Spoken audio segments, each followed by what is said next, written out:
Viking people may be long gone, but descendants over a millennium later are strong in numbers. Tough to read that prompter sometimes.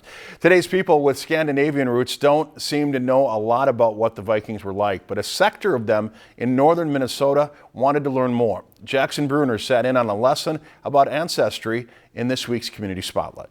Today, Swedish descendants are everywhere in the United States. There are more people now in the United States with Swedish blood or with Norwegian blood than there is in Sweden and in Norway. But there's a bit of a disconnect between these people and their culture's ancient Viking roots. And a lecture from a former Scandinavian studies professor taught members of the American Swedish Institute in Bemidji some lesser-known information. Vikings are widely believed to have been aggressive barbarians, fighters who were always feared. But Sunday's presentation showed that that description isn't entirely true. There was a very, very small part of the whole Viking culture.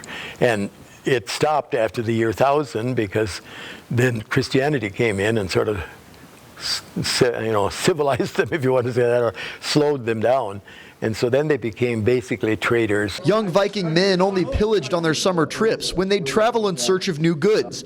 In reality, most people from that part of the world were farmers, but Vikings were certainly capable of violent behavior. The saying that they had, and I don't think I mentioned that, is, "You trade with us or we'll raid with you," is sort of a Viking slogan. The Scandinavians traveled often, occupying parts of Western Europe, including up to 40% of England before the year 1000 AD. A population boom brought them to North America in the 1800s. They were getting healthier thanks to the potato crop and needed a new place to settle. My grandpa came, my dad's side came from Sweden, from Småland, from down by Kalmar, south of Stockholm, and immigrated to America in 1912.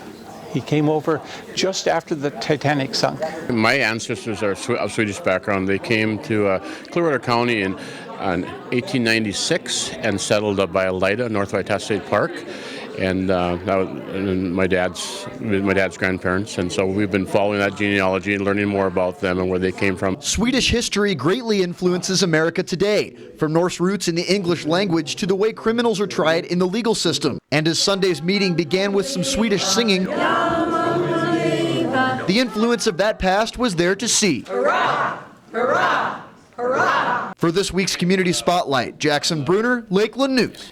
If you've enjoyed this segment of Lakeland News, please consider making a tax-deductible contribution to Lakeland Public Television.